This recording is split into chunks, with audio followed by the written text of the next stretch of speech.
You are now tuned in to the Believe Network. Do you believe? Welcome to Sugar-Coated Murder Podcast, a brilliant true crime podcast hosted by two zany sisters, all while baking up delicious treats in their kitchen. Here are your podcast hosts, Karen Devaney and Ann Varner.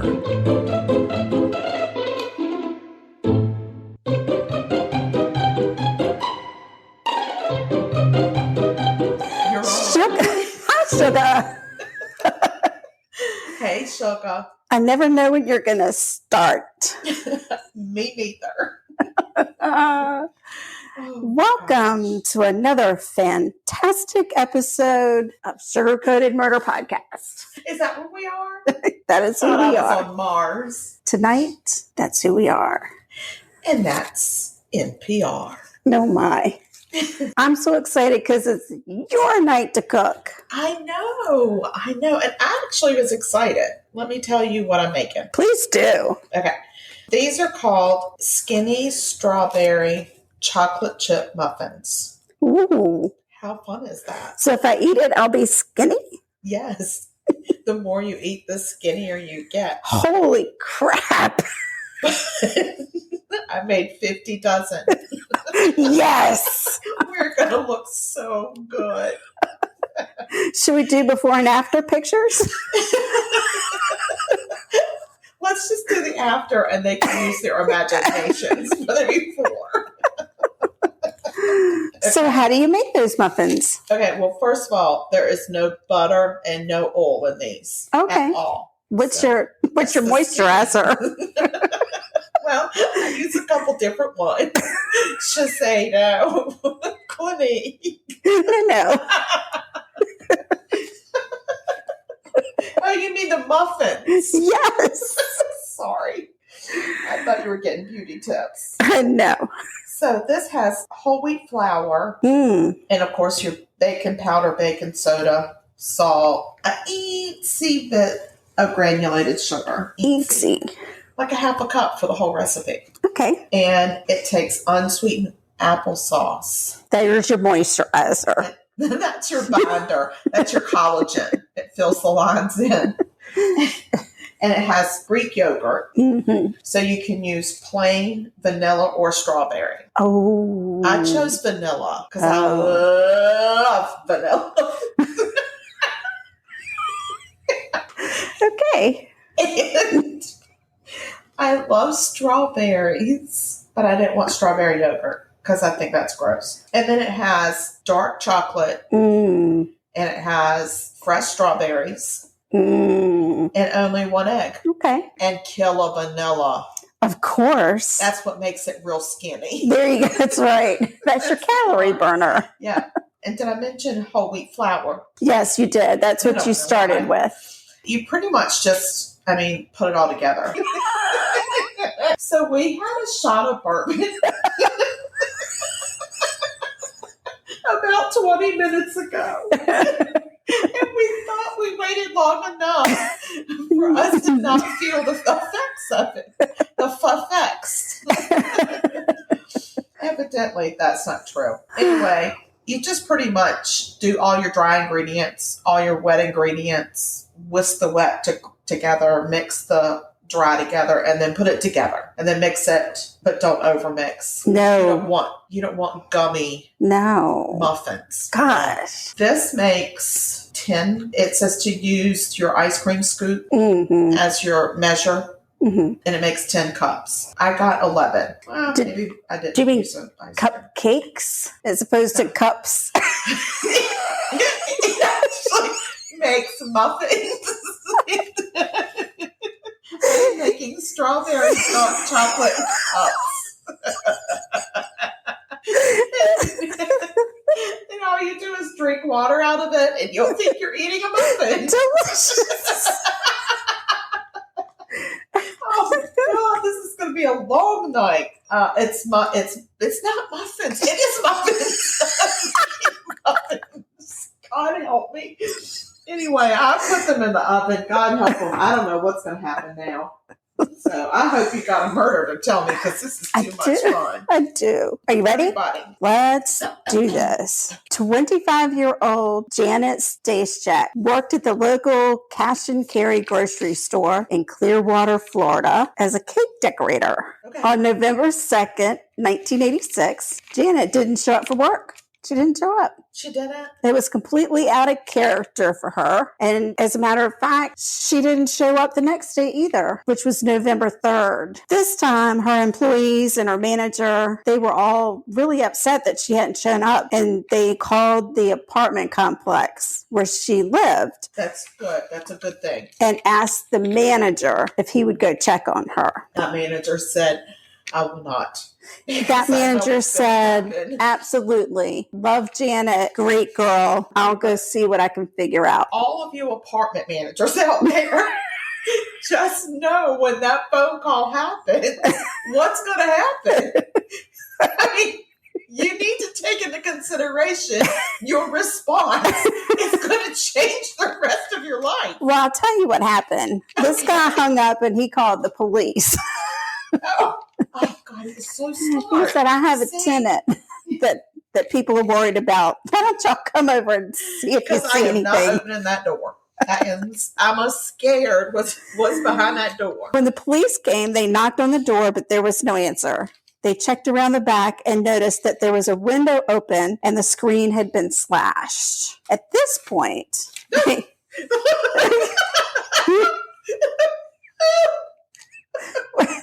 you said, at this point, I was trying not to be monotone. You're doing a great job. Thanks.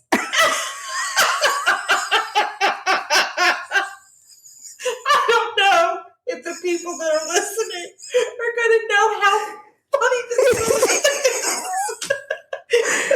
Oh, God. Anyway, at this point, they make the decision to ask one of the maintenance workers to crawl through the kitchen window and unlock the back. I'm not going up. Muffin. He's going higher and higher. It's going to hit the ceiling. Because I was... I can't. Oh, God. This is serious. What's going to happen to us? The poor maintenance worker has had to crawl through the kitchen window. Oh, God. Inside, the police found Janet beaten, raped, and murdered in her bed. That's gross. Her car and her purse were not found at the scene. Police start collecting evidence at Janet's apartment. They find hair on and around Janet's body and under the kitchen window. Wait, on? Yeah. And around? Yeah. Like it was scattered? No, not like big clumps of hair. It's like confetti. Police start interviewing Janet's neighbors and bystanders who had shown up to the scene to see if there had been anything anybody could give them details on. Okay. Janet's next door neighbor, his name, Tom Sawyer. Shut up! I will not. Tom asked one of the officers at the scene what happened. She said Janet had been murdered, and he responded by asking if she had been strangled. She had been. Oh, and this sends some... Who asked that question? Tom Sawyer. Tom Sawyer, why would you ask that question? He was curious. Was she murdered? No. But you said, he said, then the was police, she strangled? He said, was she strangled? Yes. Why would you ask that question? I think he just wanted to know. No, he knew something. I think he was just curious. No, he's not, because he would say, oh my God, how was she killed? Was she strangled? No, unless he said, was she strangled, shot, beat amongst the heads? That is not what he said. Right, exactly. Okay, yeah. I figured it out, but keep going. Let other people have a chance. Thanks. I'm not even off my first page, and already you know how it ends. Yes, I do. Should I go on, or should I? I want you to, because I need to prove to the world what it takes to say. Okay. This sends some red flags up to the investigators. I should And be an they- investigator. You should. And they asked Tom to go to the police station for questioning. Tom was more than happy to answer any questions the police had. Good Tom Sawyer. He and Janet had been friends. As a matter of fact, she had been to his house just before Halloween to show Tom her costume. At the time, they talked about getting together soon for dinner. At the police station, the investigators asked Tom what he thought happened to Janet. He said, well, she must have been strangled. It wasn't so much of an interrogation as it was like a let's guess what happened situation. And Tom's thinking, oh my God, I'm going to help the police. I'm going to tell them what I think happened. And they're like, I'm going to help them partnering with them. And then I'll get an award. Right. In recognition. Yes, that is not what happened. Oh, really? Tom, a recovering alcoholic, used alcohol to deal with his extreme anxiety. But he had been clean and sober for 13 months and he had been attending AA meetings, but he did not like to tell people that he was going through that. Okay. So police really honed in on Tom as their primary suspect, especially when he got a lot of the answers to the 20 Questions Act right. They're very, very smart dudes or people. The investigators. People. Yeah. Investigator people. Yeah, they're smart. Mm-hmm. Dudes and or dudette. Investigators actually questioned Tom for 16 hours. He had no idea that entire time that he was a suspect. Well, Tom Sawyer, do you think that you were just making really good friends with the detectives? Yep, he really thought he was in there to help out. He gave hair samples. He was going to get a sheriff's badge. Yeah, that's maybe what he thought he'd get. He gave him hair samples, saliva samples, fingerprints, shoe prints, the keys to his car, to his apartment, thinking the whole time, you gotta. Such a good friend. Yes. When investigators started telling him that he was the murderer, Tom denied any wrongdoing for 16 hours. With no breaks, no food, no attorney, even though he'd asked for one twice. Oh, no. Now they have broken the law. During the investigation. You know what? I take back what I said about the dudes and the dudette. I am retracted. So they were really, really hard on him, and they would tag team him with investigators coming in and out. He started to doubt himself. He started to worry that maybe he had relapsed, blacked out. He thought maybe I don't remember. So he went from I didn't do it to maybe I did do it to I did it. No. Hours into the investigation, they gave Tom a polygraph, which he failed because it was done not by an outside source, but by somebody internally. And they were doing this whole question, and he was exhausted. He'd worked all day. He'd come home. He had not slept. He had low blood sugar. So he failed it. He failed the polygraph. After he finally confessed, they gave him an hour to lay on the floor and sleep. See, at first I was like, oh, Tom Sawyer. And now I'm like, oh, Tom Sawyer. When investigators came back, Tom had gotten some of his senses back and again denied that he had murdered Janet. But it was too late. Investigators had what they needed, and they arrested Tom Sawyer, charged him with first-degree murder. The 16-hour investigation had been recorded, so the Clearwater police thought they had a slam dunk. Well, they're dumb. They've never watched court TV. Exactly. Doesn't go like that. The case against Tom was set to go to trial. During pre-trial hearings, psychologists who listened to Tom's recorded confession said that what is the matter with that word? The confession. It's not the word. Sorry, but it's not the word. Said that the confession had been coerced. They told the court that Tom had been deprived of sleep and food. They pointed out that several times during the investigation, investigators told Tom they had evidence against him, but that wasn't true. Experts also testified that Tom suffered from extreme anxiety and obsessive-compulsive disorder. Obsessive-compulsive disorder. Have you not heard of it? No, I thought you said obsession. It could have just been the bourbon muffs. Yes. They said the anxiety made Tom vulnerable to suggestion because he was very anxious. Lord have mercy. Because he was tongue swollen? because he was overly anxious to please people, especially those in a position. Oh, we have got to find better words for you. You seem to be struggling with some type of phonics combination. It has come at a very bad time. Your affliction?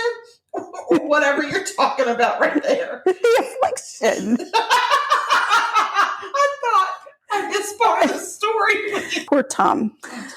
After hearing from investigators and experts and hearing the 16-hour interrogation tape, the judge threw out the confession and all charges against Tom Sawyer were dropped. This was in January of 1990. Of course, Janet's family was devastated.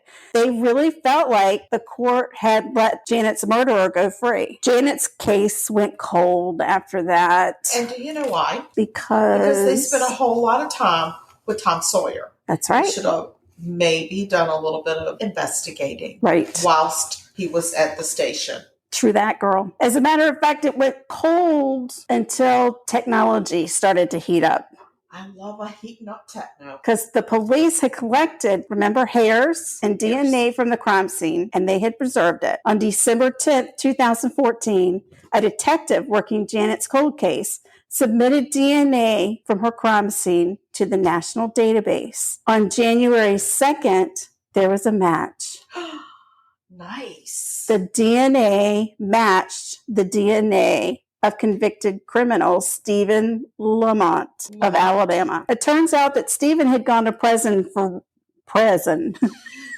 Where the hell is Where that? did he go? Where did he go? Prison. Prison? I thought you were trying to say the name of a town. No, for some reason, prison. Instead of prison.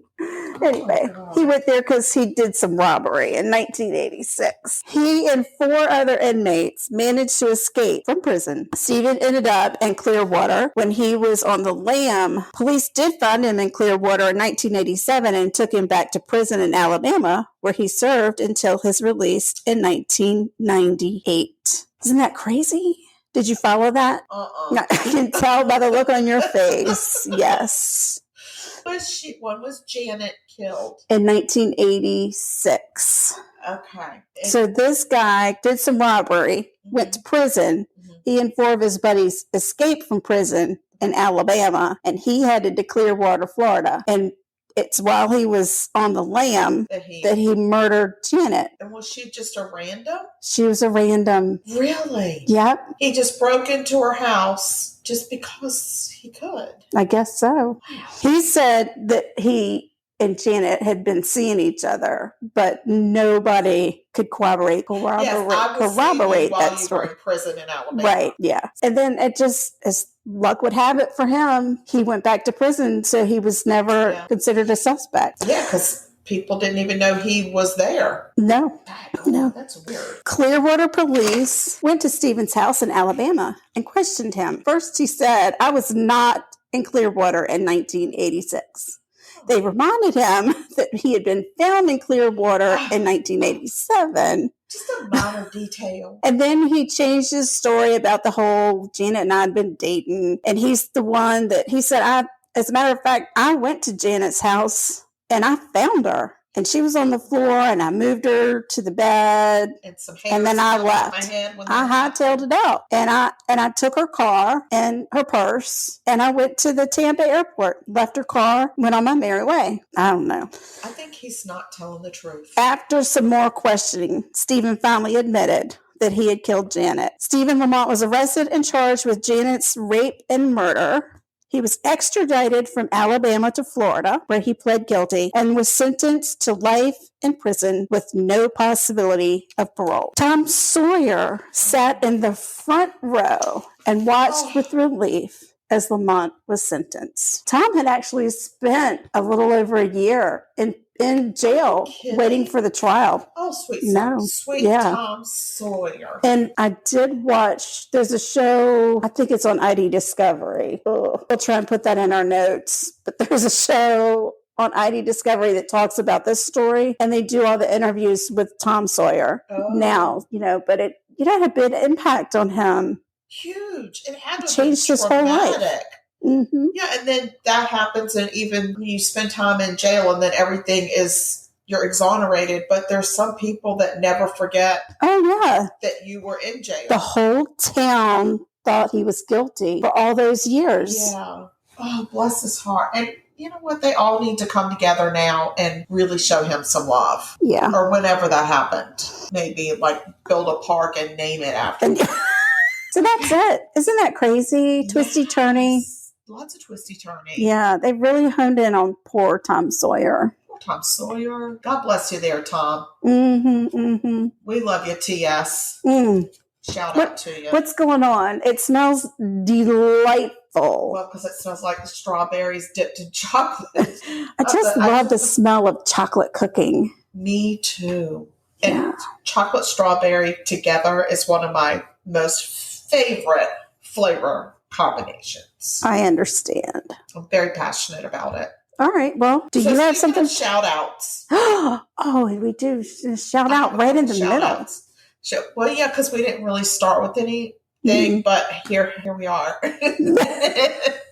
So anyway, a shout out to Matt at Decayin with the Boys podcast, because he purchased, wore, and pictured himself in some Sugar-Coated Murder podcast wearables. Awesome. Yes, it was so nice. Not to be outdone, Miss Jess, who lives in Virginia. You're welcome. Thank you. She lives somewhere. She sent a picture of herself in a very cute pink tank top with Sugar-Coated Murder podcast on it. That is amazing. So shout out to Jess. Thank you, Jess. Shout out to Leo. Oh, yeah. Okay, let me tell you about why we're shouting out. Do it. Well, I can tell you. I think I might know. But you know this story, but in case anybody's listening in. So we actually recorded last night with Leo. Yes. The real shout out is because we canceled on Leo last week. Canceled on him last Monday because I was sick. Right. And then he very graciously forgave us and still came on last night and helped us with some cooking. Oh, yeah. That was a lot of fun. So, thank you, Leo Allen Jr. of Voluntary Input Podcast. Yeah. Thanks, Leo. Okay. So the next one is Angel. Angel is she has the Speak Up Sis podcast, website, everything. It's a whole brand. She's an amazing person. She is. And we ended up having to cancel on her on Friday because I was sick. Yeah.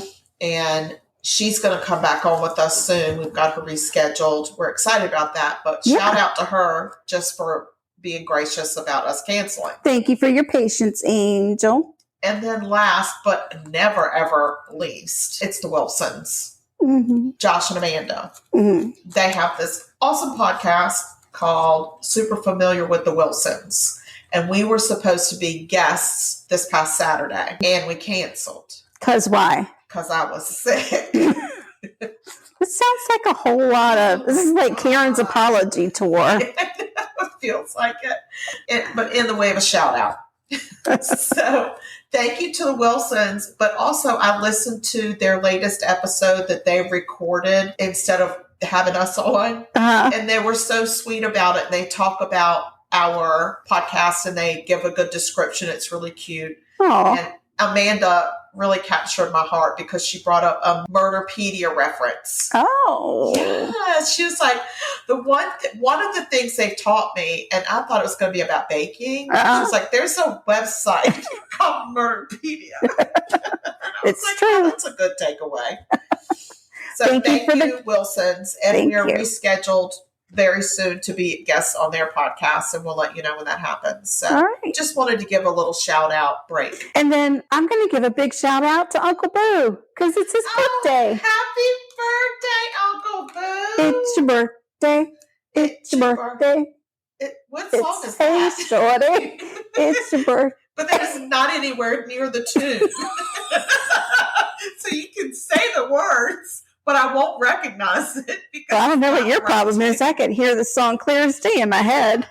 I could hear something in my head. It was clear as day. It was wrong. Happy birthday, Uncle Boo. We love you. Anything else? No. I love you, Mama. Mama, I love you too. Okay, I have a murder, if you don't mind. Please. Okay, here we go. Ready. 2017, Raleigh, North Carolina. One of the reasons I'm doing a murder from North Carolina in Raleigh is because it's my class reunion. And I went to college in Raleigh, North Carolina. So I thought, I'm not going to the reunion, and I really miss those people so much. I'll just do a murder from there as like a nod. There you go. So Okay. I'm going to talk about Lauren Phelps. Her maiden name is, bear with me, Lauren Hugelmaier. Wow. I'm not sure that that's right, but it sounds good. I was going to say, I hope it's right because I really love that. Yeah. Hugelmaier. It's really fun to write that. Oh, I bet. She is 29 years old, married to 30-year-old Matthew. She's a graduate of Appalachian State University. I'm familiar. I knew lots of people that went there. Yes. She is an auditor by profession. Mm. She's very active in Hope Lutheran Church. Very, very active. She is cherished by her parents and two sisters. She and Matthew, her husband, were building a beautiful life. He was an aspiring pastor. They're newlyweds, married less than a year, and they had been friends since middle school. Aw. Yeah, so they had known each other. So they had kind of parted ways, and then after she graduated, they saw each other on Instagram and then connected back up like that, and then started dating and married. Aw. It was a it's grand cool. connection. It was a reconnection. Reunited, And and it it feels so good. Now you've upset Drought. Oh my God. Trout. Stop it. Okay. Sorry for the sniffles. I might still be a little sick.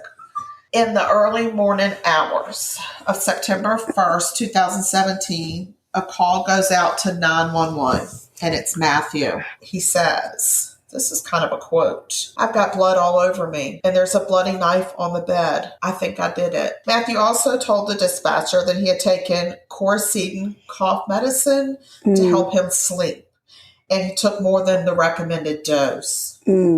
He says he was having a dream, and he turned on the light, and Lauren was dead on the floor. Oof, that's not good. When police arrived, the scene is something none of them had ever encountered. They found Lauren on the floor next to the couple's bed. She's curled into the fetal position with her hands covering her head. Ugh. There's a massive amount of blood. There is, in fact, a bloody knife in the bed. Huh. Matthew has somewhat cleaned himself up, but not completely. Lauren is rushed to Wake Medical Center where she dies from her injuries. I just want to tell you that Lauren was born in 1988. Just going to tell you, I just need to pause to think about Lauren. Okay. I told you that she has two sisters. Yeah. They all at her lived in church. Kentucky, and then they all moved to Raleigh. Mm-hmm. She was especially close to her dad and her sister, Beth. Okay. I just needed to pause and make this about Lauren. It's about to be about Matthew. So he's somewhat cleaned up. She's rushed to Wake Medical. She dies from her injuries. Matthew is taken to the Raleigh Detention Center and booked into jail. His mugshot shows drops of Lauren's blood on his face. And his fingernail cuticles are still stained red from all the blood. From the crime scene, an empty box of Coricidin HBP cough and cold is discovered and taken into evidence. Okay. Lauren's family is stunned. They all loved Matthew because he made Lauren so happy. But as they talked among themselves, they realized that each of them individually had seen some signs. Oh, gosh. Lauren had been jumpy and not herself over the past couple of weeks. Her dad suddenly wished he had questioned her about it. She had hinted to Beth that she had had some financial distress due to Matthew's recent spending streak of over $1,200 on video games. Lauren also mentioned that she felt disillusioned in her marriage and thought she needed to get out of it. So was this really about cough medicine? No. Well, the toxicology reports on Matthew showed there was cough medicine in his system, but nothing near a toxic level. Right. Upon further investigation, they discovered that not only does Matthew have an overproduced affinity for gaming, like he's addicted. Mm-hmm. He seems to have a fixation on the movie American Psycho. Oh, gosh. So, in American Psycho, Christian Bale... Did you ever see it? I don't remember. So, Christian Bale portrays a fictional serial killer named Patrick Bateman, who's also like a stockbroker. Right. So, I want you to know that Matthew is... Well, I'll get to that. All right. So, he seems to have this fixation on this character. His Instagram account is full of scenes from the movie. And there are even pictures of Matthew dressed up as that main character. Oh, wow. And different, like, there's not just one picture of him. There's pictures of him dressed up in all these different scenes. Oh, gosh. Right. So he's like really obsessed. He's a psycho. He's a psycho. Well, that's what you just said. Thanks for saying that. It's like I'm not even part of the podcast. But you are, because you said a whole murder. Cold hard fact. Matthew comparing himself to Christian Bale is like comparing a mud puppy to the Taj Mahal. That's what I came up with. Oh, because no. I was like, he cannot be further from Christian Bale. Like, give me a break. So another cold hard fact is Lauren had been stabbed 123 times. Wow. That's a little more than some cough medicine. Yeah. So she had 44 cuts and stabs around her head and neck. Jesus. Some of them 4 inches deep. Oh my God. Dozens of slashes to her arms, torso, throat, and face. Oh. Yeah. One of Matthew's friends actually mentioned to investigators that Matthew told him he wondered what it would feel like to kill someone. Oh, that's not good. No, Matthew. I'm just saying, if you ever have a friend that says, I wonder what it would be like to kill someone, call the police. Not only that, but this is a friend he told early on before he even married Lauren. Oh, for God's So sake. pull the girl aside and say, you might not want to marry this fool. Yeah. Come on. That just pisses me off. Meanwhile. Meantime. Oh, yeah. Meantime. Lauren's family and friends lay her to rest. They remove her married name and use her maiden name in her obituary and on her tombstone. I'm glad it's not just me. Okay, oh my God, where are we? They took her maiden name off of the obituary and the tombstone. No, her married name. Oh, wait, what did I say? Oh, no. And why do I call it a tombstone? When it's a headstone. This is not the time of Jesus. Tombstones. I even wrote tombstone. Like, was I in BC1? I don't know how to say that number. Okay, it's not a tombstone, it's a headstone, and I'm not being disrespectful to Lauren.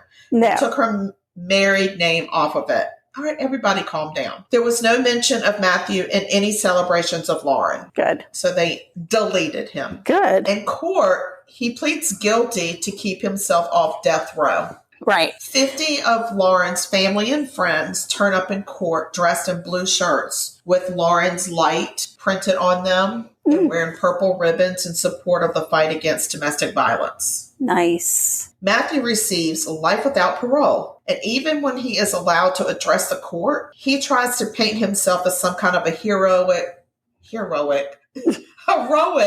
survivor of a darkness that overtook him. Oh, for God's sake. I know, because he's still trying to play the serial killer role.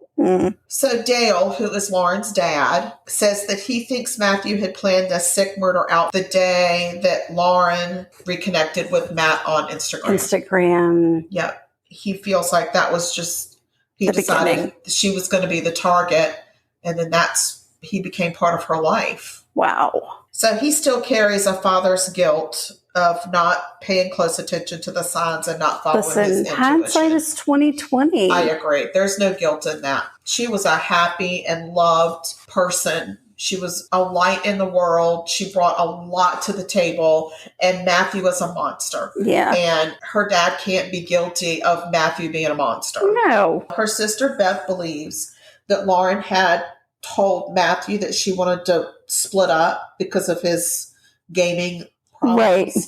And that gave Matthew the sick excuse to carry out his dark fantasy. For heaven's sake. She told him in court, the only solace that she has is knowing that every day for the rest of his life will be very, very difficult. One can only hope. And Lauren's poor mama, her name is Laurie. She told TV interviewers, Lord have mercy, that I like Tenterviewers. That's going to go in the book. It's going to go in the dictionary. Yeah, it's a Tenterview. The Tenterview. You know, the TV interview. Why do we have to put the V in it?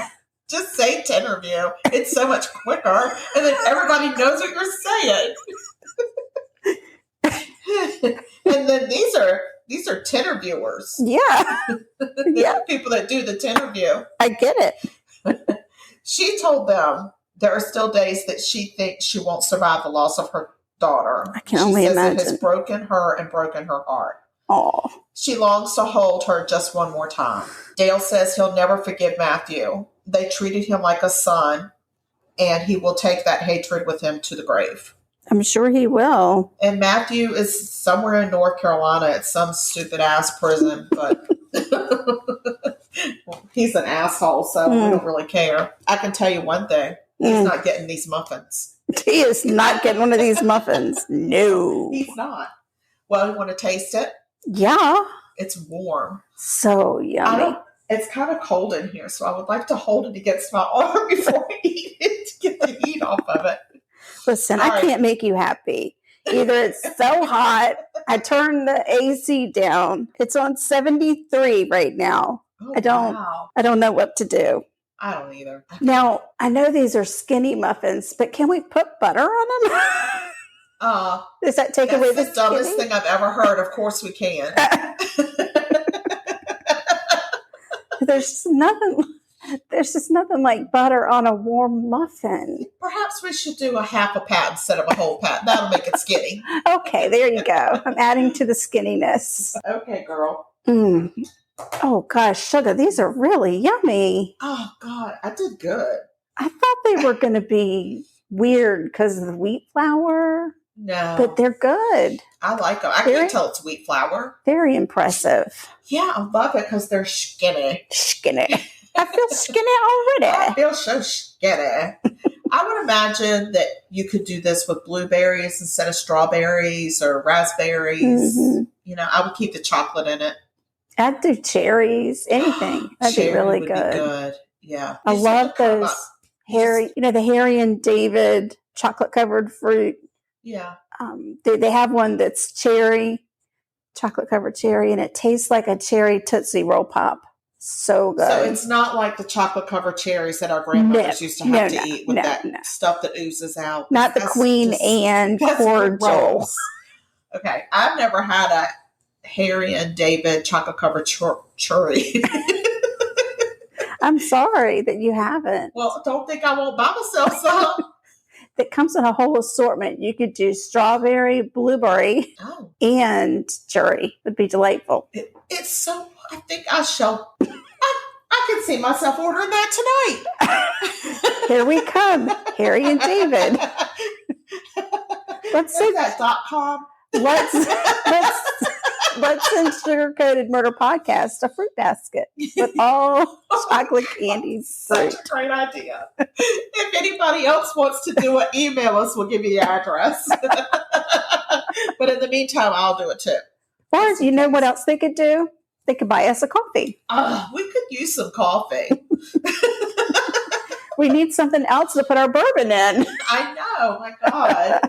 Yes. And I don't know what else is. What are we doing? I think we've tasted the muffin. We've both told our stories. So we're going to talk about social media. Is that where we are? Okay. Like Facebook.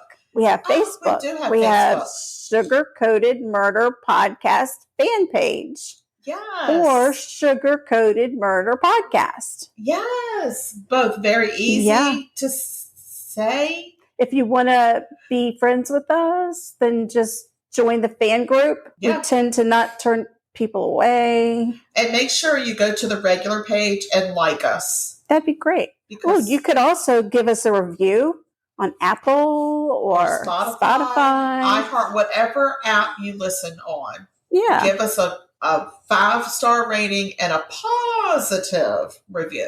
Yes. That's right. We would like a positive review, please. Yeah, and that'd be wonderful. That'd be great. And then, of course, subscribe to our podcast on whatever app you listen to. Oh, yeah. That helps with the numbers, too. You can also email us at murder.sugarcoated@gmail.com. Damn if you can't. You really We can. have Instagram. We do have Instagram. And our handle is @SugarCoatedMurder. Brilliant. It doesn't get easier than that. Brilliant. Yeah, and please follow us because we need followers. We love followers. And if you start following us and then you get some of your followers to follow us, we would be so happy. So happy. So happy. Yeah, and we have Twitter. And then there's Twitter. We're Yes. Twitters. Yes. So for Twitter, that's my British way of saying Twitter. Yeah, I don't think that's right. It's Twitter. I'm thinking, okay, it's @SugarMurder. Oh, yeah. Nice. I have one more shout out. I was shouting out kind of gal tonight. I understand. It seems more like an apology tour, but go ahead. This is not an apology tour. Okay. And you need to give this shout out too. So I'm giving it on our behalf. Okay. But because we were sick, me mostly. Yeah, I was not sick. Well, we're in it together, sugar. So because I was sick and we didn't get an episode out, the last episode that we dropped was given to us by our friends Dan and Lou at Casting Views. That's right. Yes. And we thank you, Dan and Lou from Casting Views. That was so sweet to share. And then everybody has gotten to hear how much fun we had. And if y'all thought it was really funny, which I don't know how you couldn't, go on to their podcast and also follow them and subscribe and leave them a review and tell them how much you enjoyed hearing us together. And then follow them and listen to them because they're hysterical. We'll have to get them on a Sling in the Kitchen episode. Don't even worry. I want to. Yeah. Yeah. But Dan, he's like a world traveler. So wherever he's staying there, I'm sure there's a kitchenette. I would agree. Mm-hmm. If he's going on holiday. Holiday? Yeah, I think that he could find a place that has a kitchen. Yeah, absolutely. For a little bit. Like a couple, 2-3 hours. That's it. Easy. Goodness. All right, so we've shouted out. Is that all our social murder? I think that's all our social media. We'll post our Linktree link. It's got a link to our merch, our Buy Me a Coffee. Our Tea Ambassador link. Oh, that's right. We are still. I think we're still. When I was sick, I had some kick-ass tea, and it's all Plum Deluxe tea. Very good. I had a really good one that was a chocolate macadamia coconut. Ooh, fancy. So good, and it had no caffeine, but it was really good. Nice. Yeah, that was part of my tea journey with my cold. Tea journey. It's my tea journey. I love it. All right, guys. Well, we love the freaking hell out of y'all. We really do. And what we hope most for you is... And thanks, Mary Beth, for sending us the unicorn cake picture. One more shout out I had. I'm sorry. And God bless Mama. And thank you, Trout, for not being completely out of control. I know. He didn't even get a lip bowl tonight. I know, because I forgot to bring him some peanut butter. We out. All right, guys. You know what? We love you. Stay sweet. And don't murder. Because if you kill people, we will talk about you. And we will give 10 reviews about you. Don't make us interview you. All right. This has been Sugar Coated Murder Podcast, a deliciously entertaining true crime podcast. Like what you heard? You can always explore past episodes by visiting sugarcoatedpod.com. Don't forget to like our Facebook fan page and share with friends. Thanks for listening to Sugar Coated Murder Podcast.